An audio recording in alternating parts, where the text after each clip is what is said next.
Surprise! We Hi. are live. Yes, guys, I'm so excited. Belle and I reconnected after 18 months. We figured out it's been about We since did. March 2021. And she came on the show to talk about Awkward is the New Brave, and that was her book. She has written another book, and it is going to be released on the 22nd of November. And look at that, she has it in her hot little hands. It's called The Yeah, Words the Caterpillar Ate. correct. Fantastic. Now, Belle is also a TEDx speaker. She's a transformation specialist. She's a mom of 4 in a blended family. And like I said, she wrote this new book, The Words the Caterpillar Ate, which I had a sneak peek at today. And it is such a fun read. Now, she talks about going on a word diet. Oops, or maybe it's an edit. And it's Yeah, really a good idea. I mean, I just was like, I love that because I was like, oh, it's the same, and you even point out it's the same letters. But tell us what you were thinking. I mean, this is actually, what do we title it? We titled the episode Redefining Menopause, right? yeah, yes. Oh my gosh, yes. So when, like, probably after 2021, like after we caught up, I started having some major issues with my brain function, which I was not used to. My iron levels had tanked, my vitamin D had tanked, and I started getting right into perimenopause, which is it's a hoot. What can I say? And my brain functions really started being impacted. So my ability to make decisions or work out whether someone was making a joke or even my ability to concentrate. So it was like brain fog times 100 really, at certain points during my cycle where I could not think about things. And it really made me look at who I thought I was, because I had very much been of the mindset is everything, and like you can kind of think your way through things. But when my brain function started being impacted, all of a sudden it was like, well, actually, no, mindset is not everything. If I don't have my health to the level that I need it to be at, especially when it comes to my brain function and my thought processes, because like for me, this is how I make my living. So not being able to speak or present or being in a group and all of a sudden feeling as though I had completely lost my words really challenged who I thought I was. So I started going and looking at, just like I had done with the word brave, I started looking at a lot of my own values and even things that the health profession was saying around how they would define health or what they thought my solution was, to start to unpack how identity forms, what we've been fed by society about the aging process, or any of the other um, labels that people may put on us that can actually hold us back from moving forward with our potential. So I wanted to really start to shift that and give people a toolkit that's based on my change background to kind of go, well, this is how you look at the words that you've been fed about yourself, and you start working out what is helpful in terms of who you want to grow into for this next phase of your life, and what really needs a good old edit, so that you can write a description and start living and breathing a word that more fits you and your purpose, as opposed to thinking that you're limited because society or say a sector of the health profession or whoever it is has fed you their definitions of words. And I adore my GP. He's our family doctor. But he had said to me that perimenopause is going to go for like 10 years. And I just thought to myself, I don't know if I can handle the roller coasters and everything of what happens with your emotions for 10 And years. It, like it were you really, yeah. were you already on a roller coaster of emotions then in this perimenopause time? I Yeah, mean, what is that absolutely. So like? I'm still technically in perimenopause, but I would find myself crying on the floor of the bathroom because I didn't know how I was going to cope with everything going on. There would be days where I would be having a conversation with my friend and driving my car, and this is partly due to my iron levels being really low, perimenopause, and my vitamin D being really low as well. And I couldn't concentrate on her conversation and be present as a good friend. and focus on driving my car at the same time. So she's thinking, what is she doing? She's not paying attention to me. But it actually wasn't that. It was just my brain could only focus on what it needed to do at that point in time. So my productivity was being impacted in that Mm. space as well. And then I would also experience severe migraines, which I'd never suffered from during my life before. There were points when I would be facilitating workshops earlier on in the piece where I would get super hot in a room, and I thought it was just me. And I would ask everyone else, I'm like, "Oh, you all really hot in here?" And they're like, "No, we're all good." I'm like, "Must be because I'm moving around," not realizing that that was a really early sign. And Mhm. it wasn't talked about. My mother is no longer, like, she hasn't been alive since I was 19. So I really had no idea what was happening to me. And it was only from kind of having a few conversations with some other women going, "Oh, like I'm not sure what's going on with my brain. Like I feel off," and I couldn't figure it out. So it started to impact self-confidence, and you start to feel like maybe you're done or you've missed your shot or something. And Mhm. I had one female who'd been through, like, female friend who'd been through a program with me, and she had said that she was misdiagnosed with depression, and she found out later on that she was actually going through perimenopause because her hormones were impacted so much. So she said, you Wow. need, like, just make sure that you keep pushing for yourself. There's a lady, I'm going to miss her name, but the name of her book is called See You Later, Ovulator, and she's like really big on. I love the title. She's really big on self advocacy and really pushing for, your own self, and having a look at things. So she just released something over on Instagram the other day that said menopause and that whole cycle for women wasn't even really taught in medical school for a lot of Mm. people. So there's this That there's this big reminds knowledge gap. Yeah, I mean, that reminds me of the books I read about nutrition and finding out doctors got, like, a whole 4 hours of nutrition schooling. I'm wondering Yeah, how many hours it was for menopause. I mean, that would be very interesting, yeah. but so when you were feeling all of the fog and your body is changing, all of this is happening. Oh, I mean, you wrote "Awkward is the New Brave," and yeah. now it's the caterpillar the caterpillar ate your words. No, the words the The words the caterpillar ate. caterpillar ate. Yeah. I'm gonna get it right. Um, were what was it like finding bravery during brain In fog? the During brain fog. I I think for me, through this period, bravery really looked like a new level of humility to kind of go, well, actually, what you thought about the world or about yourself is not quite right. Mm, And now you need to look for a different solution. So it's about almost finding that internal bravery to kind of go, actually, I'm not okay. I've been brave and resilient through other things in my life. So whether it's through grief and loss or putting myself back out there, but this was a whole new ball game for me, like in terms of the impact on the brain function and on my body as well. So I gained I'm just trying to work out the American equivalent.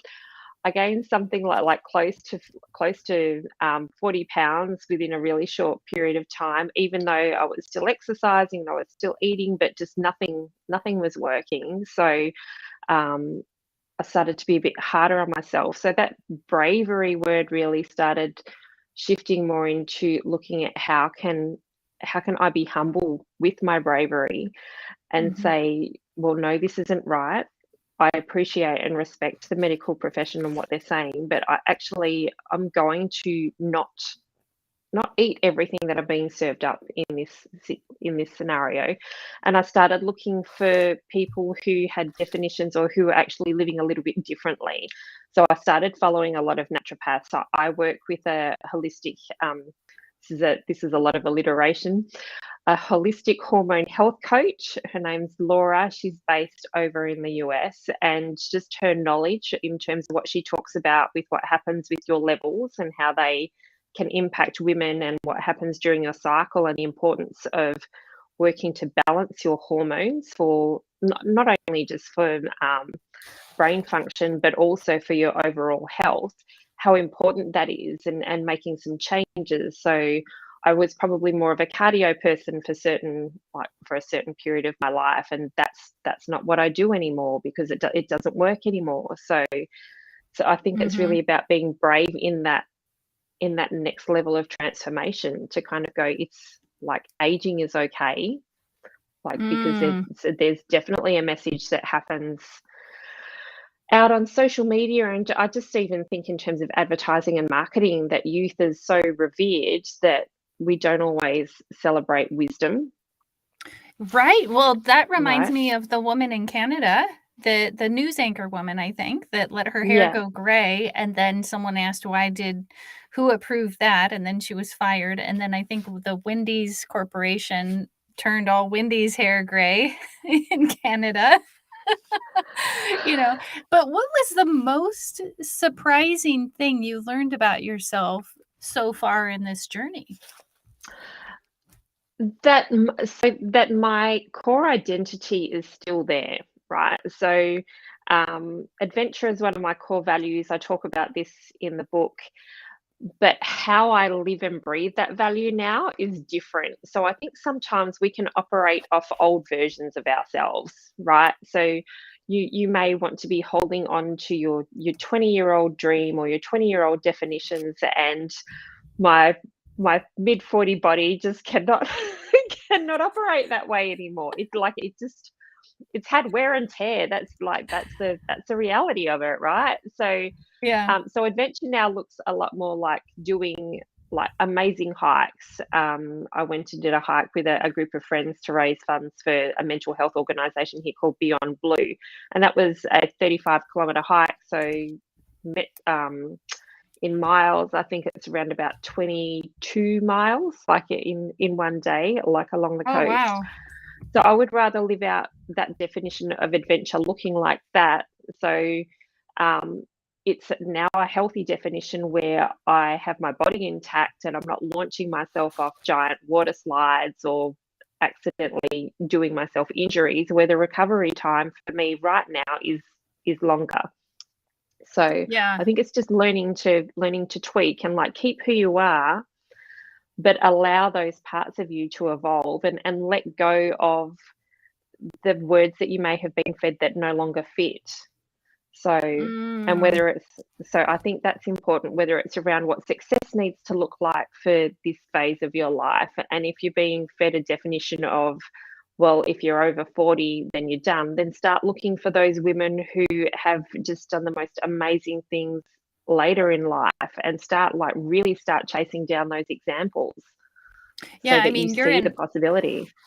Oh, yeah, and you're in Australia, and, Yeah. I was just watching the Chris Hemsworth, Limitless, and on in the strength episode, because he's from Australia, somewhere over there. He is. I know this He is. much. He But is. there's an 85-year-old woman teaching yoga, and she had been a bodybuilder and all of these great things. I mean, I think a lot of what you're saying of going through this journey is reminding me of my journey with a disability and learning Yeah. the new that's why it's like, what did you learn? How did you learn it? You reached out to a specialist is what you said. I mean, these Yeah. are big things, and it I love that you said about yourself that at your core you have that adventure, and Yeah. that's important to you, It you is. know? Yeah, and so what did you somehow turn this into? Like, "Oh, okay, I'm on a new adventure," or how did you use that word adventure? Oh, that's a great question.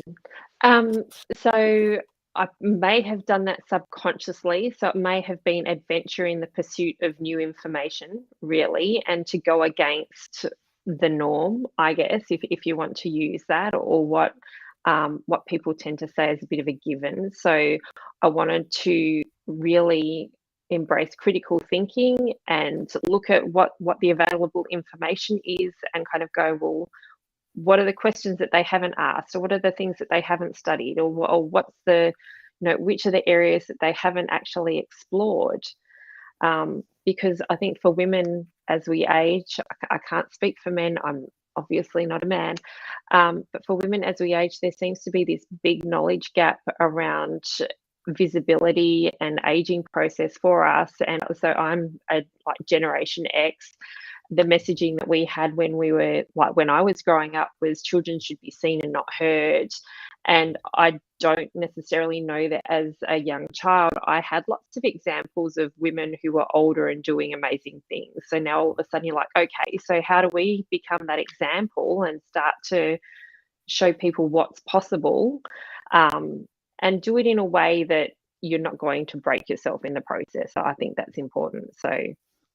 So then was gentleness part of that process too?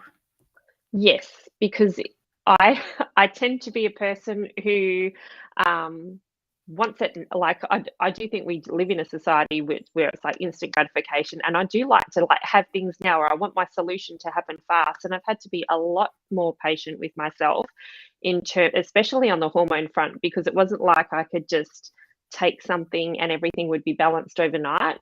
I've had to be patient, and it took, even with the iron infusions, it took a couple months for everything to kick in, and for me to start feeling like myself again, to like an older version, but like it took a while for that to set in. So patience has definitely played a role, and Mhm. I think that's something that I'm learning as I go through all of this, is to trust in the process and to not rush it, and that it's okay for things to take time, that you don't have to go at the same rate as everybody else. Um, and Well, in and the I think book, for yourself too, right? Like, yeah, because you are a mover, you've my perception of you, whether right or wrong, is that I'm gonna get this done, I'm gonna do this, et cetera, et cetera, et cetera, right? Like, yeah, this is just yeah, gonna happen. yeah, absolutely. Sorry, that was the dog in the background, and I have my lovely husband delivering coffee. Oh, how sweet. I Hi, know, honey. I know. Yeah, so I think embracing those challenges, whether it's with your career or your health or your relationships, and looking at, so what do I want these things to mean to me next? How am I going to live and breathe them? And it's okay to go at my own at my own pace, not compare Mhm. myself to everybody else, is really really important. So Yeah. in the book, I love a metaphor. It's part of how I write. So in the book, I talk about butterflies, even the same species of butterflies, when they go into chrysalis, they don't necessarily all emerge at the same time. So they will only go through emergence when the environment is right. It's part of their mechanism to survive. So, for example, if they've gone into chrysalis a little bit too late and then winter kicks in, they will actually stay in there until the weather warms up again and they can emerge, Oh, which wow. I think is really cool. And there's good lessons for humanity in that you don't have to emerge at the same rate as everybody else. It's okay for you to wait until your environment is right. Wow. That's just got me thinking, how did you reconcile that though? You know, you're in the middle of this mess. Well, I don't know if it's a mess, but to me, I'm thinking, Oh, oh my gosh, there's it okay. feels a mess some days. Sure feels a mess some days. Like, how did you reconcile with yourself after being such a mover and a shaker that it's okay to come out when it's time? I don't have to push so hard. Oh, honestly, it takes time. It still takes me time. So I still get this want to push. So it's just to catch myself in those moments, and trust has become a big word for me to now explore and look at, and trusting in that process, and trusting my path ahead, and being excited about the future instead of feeling like there's some trepidation around things. Um, and Mhm. I do worry. So my mother, and I know this plays in the back of my mind a little bit. My mother died when she was 49. So I'm two, hang on, no, 1 year and 1 month off that age, right? Oh. So that does play a little bit around wanting to make it to 50, but I've got to trust that everything will be okay. So when I started looking at this word trust, and I guess I love looking at lots of different words, I'm like, well, I've forgiven all of these things in my life, but have I actually repaired that word trust? Like, can I fully trust what I do not know? And Can I what does fully that trust? For mean? me, it's like, can I fully trust God? Would be what I would say. And can Mhm. I fully like go all in and be okay with not knowing and just trust that if things are gonna like if I'm gonna end up like a New York Times bestseller, awesome. If not, things will like I will still be okay. It's not going to be the end Mm, of me or the end of my purpose or anything like that. So yeah. So for you, trusting, because it is trusting that you're taking each step in the order that you are supposed to take it for you, and knowing yeah, that if it's going to, if the outcome is that you're a best time seller, fantastic. If not, you're still going to be then okay. that's okay. Yeah. Yeah, And I that think that is so hard. it is, but I think that was a lesson from my first book, Awkward as a New Brave, too, where when I'd gone to have a conversation with a key person in my life about abuse that had happened early, I had to be okay no matter what the outcome was. So if I ask that question on, will you have this conversation? And they say no, I had to have peace with that. And I think that same lesson now happens. Like, if I go forward and write this book, and obviously I want amazing things for the book, am I okay with any outcome, no matter what it is, and making peace with almost like making peace with the future so that you can stay in the present, I think is something that's important, and trusting that I will emerge when I'm meant to emerge. And maybe I already have. So that's okay. So making peace with the future so you can be present in the moment. Yeah. That is hard to, for me in my mind, to I don't think I could articulate to someone what that really means, or what the steps I might take to get there. What can you do that yourself? Are there certain steps that you take to stay in the Yeah. present? Yes, I think so. I still think that you can. So it's not to say that you don't have a plan for your future or anything like that. But I think if you look at your values, so your core values, and even um, like I talk about core values and foundational values. So foundational being things that I feel are important to all humanity. So things like security and health and connection and purpose. And there'll be another one thrown in there too that I'm missing right now. But if you think of those foundational values, what do they need to look like for you now?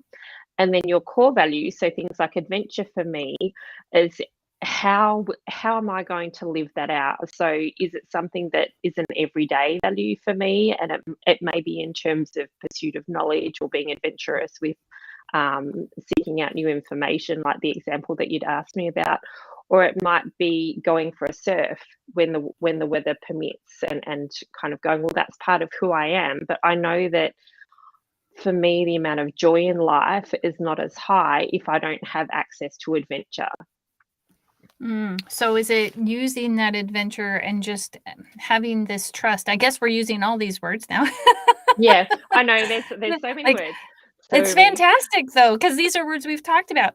So Yeah, trusting that the future will be what it will be, and that you also need that adventure and that break and that peace. So that allows you to be present with yourself and what you yeah, need in that moment. So if you need to go surf, then you surf. yeah. If you're sensing that feeling, was there ever a point, or how did you give yourself permission to do Oh, that, I love that word. especially as you're going through the brave, or not the through the perimenopause, or Hmm. you're doing the brain fog. That was what I was trying Yeah. to, because you're beating yourself up a little bit, it seems like. That's right. Yeah. So brain fog for that phase was definitely beating myself up a little bit, and I think I had to be okay um, around, or not really okay, but accept that I was in this deconstruction phase, right? Of kind of going through the mess, and I was in the mess, like that messy middle. So I think sometimes with transformation, people love to they love the before and afters, right? Because it's like, oh, this is what it looks like, and now look over here. So whether you're renovating a house or whatever you're doing, you see the before and the after, but you don't see the blood, sweat, and tears that sits in the middle, right? So Right, whether it's right.